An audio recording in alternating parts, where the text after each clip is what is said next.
I would like to make reference, good morning, I'd like to make reference to last night's message on Acts chapter 5. And one thought that occurred to me overnight is that in the story, Ananias and Sapphira had concocted an idea that came from the mischief of their own hearts.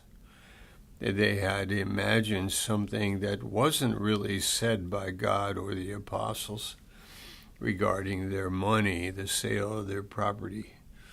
So if you look at Acts 5, verse 1, but a man named Ananias with his wife Sapphira sold a piece of property, and with his wife's knowledge he kept back for himself some of the proceeds and brought only a part of it and laid it at the apostles' feet. Now, they had, as I said last night, and as the story is written, they had sold their property, kept back part of it, and then told them a lie about how much they had sold the property for. That was all unnecessary. That was all imagined.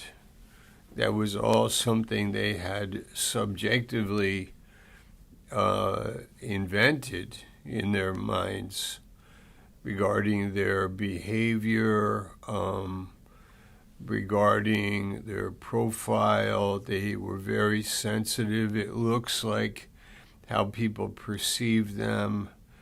It would be like, say, Greater Grace believes if you are spiritual, you will go on evangelism. So I go on evangelism not because I am concerned about how people perceive me. So I will do it, and because I think you think that if I evangelize, then I'm a spiritual person and I'm accepted in the group.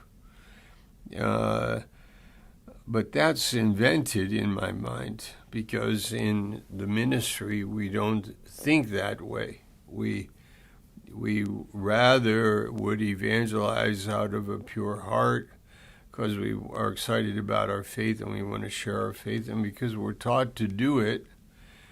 But it's another thing to be dishonest about it and to be a hypocrite and project something that's in my own mind about the subject. Or reading the Bible. If I'm in this group, this Bible group, and they believe that, we will be reading our Bible, and so I will do that. But it can be invented in my own mind about the way people perceive me.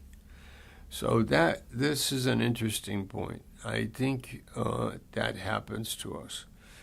The better way would be to be deeper in my thinking about things and not do things because people are watching, but do things out of a pure heart because we follow God and we want to be led by God and do things before God.